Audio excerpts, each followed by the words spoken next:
The Fence That Broke the Queen by Lucas Ramirez. The sirens cut through the quiet like a slap.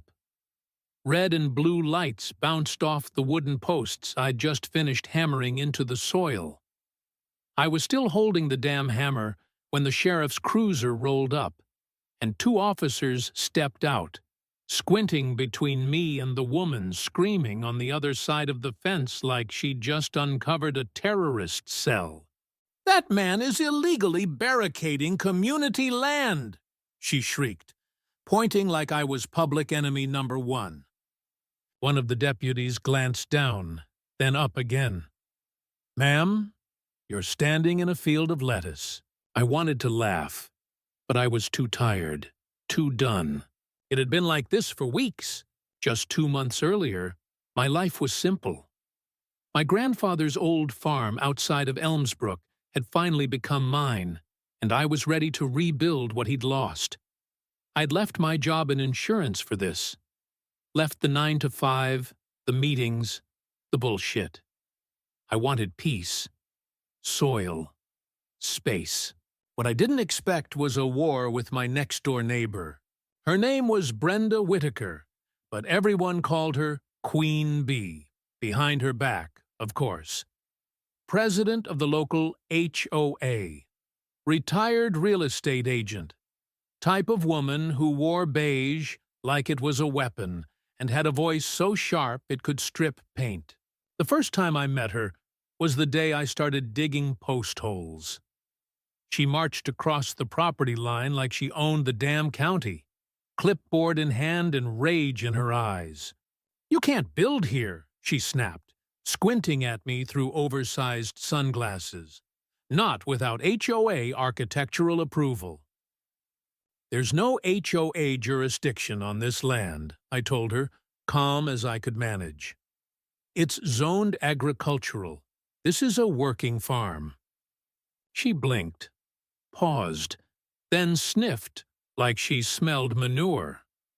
"Well, I see it from my kitchen, and it ruins the view during my meditation sessions." That was the moment I realized Brenda wasn't just a nosy neighbor. She was a ticking bomb of suburban entitlement. From fence to feud. She started small. Flyers taped to my fence posts. Bright red ones with words like illegal construction and hazard to community aesthetic. She even tried handing one to my goat, who promptly ate it. It escalated fast. Next came calls to the sheriff, fake notices, HOA meetings stacked with her minions. She called me a threat to neighborhood unity, accused me of running a covert marijuana operation, and even claimed my barn was a paramilitary structure. I kid you not, she brought this up in court. You might think this was just an annoying little turf war, but here's where it got personal. She lied to my neighbors. She told the single mom next door that I was building a wall to keep people like her out, that I was secretly trying to rezone the area for industrial farming. She even told an elderly couple their mailbox color violated code because of me. Brenda didn't just want control.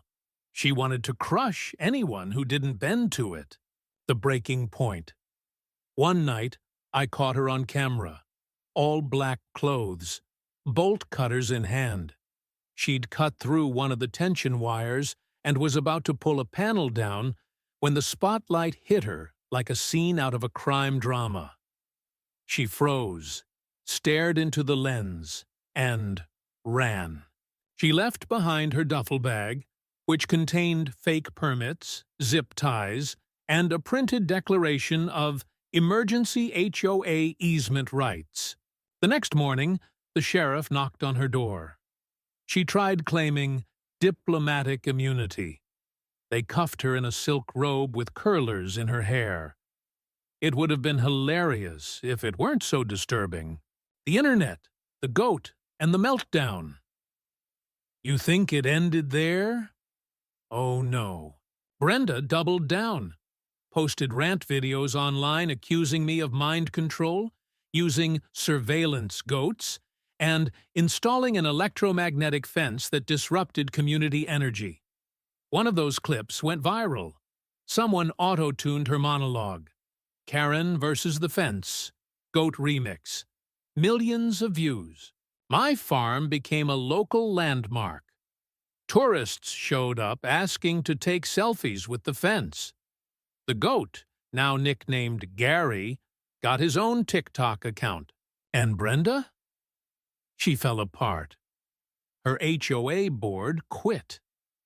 Her house went up for sale. By the end, even her supporters ghosted her. Why I'm telling you this. Yeah, it's funny.